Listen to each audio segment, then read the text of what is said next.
రాజధాని అమరావతిలో 4 star luxury hotel నిర్మాణానికి ప్రభుత్వం అనుమతినిచ్చింది. 145 కోట్ల పెట్టుబడితో green park hotel and restaurant limited సంస్థ హోటల్ నిర్మాణాన్ని చేపట్టనుంది. ఈ హోటల్ ద్వారా 250 మందికి ఉద్యోగ అవకాశాలు లభించనున్నాయి. మరోవైపు తిరుపతిలో 5 స్టార్ హోటల్ నిర్మాణానికి పావని హోటల్కు ప్రభుత్వం అనుమతి ఇచ్చింది. 80.46 కోట్లతో ఈ ప్రాజెక్టును చేపట్టనున్నారు.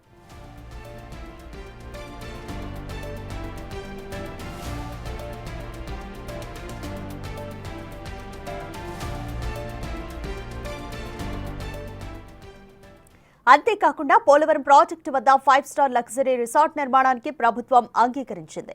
దీనికోసం 15.25 ఎకరాల భూమి ప్రోత్సాహకాలను ప్రకటిస్తూ ఉత్తర్వులు జారీ చేసింది. 255 కోట్ల పెట్టుబడితో చేపట్టనున్న ఈ ప్రాజెక్టు వల్ల 350 మందికి ఉపాధి కల్పన జరగనుంది. మైగ్లాన్ లీజర్స్ అండ్ ఎంటర్టైన్మెంట్ సంస్థకు నిర్మాణ బాధ్యతలను అప్పగించింది. ఈ మేరకు హోటళ్లకు టూరిజం పాలసీ ప్రకారం ప్రోత్సాహకాలు ప్రకటిస్తూ ప్రభుత్వం ఉత్తర్వులిచ్చింది.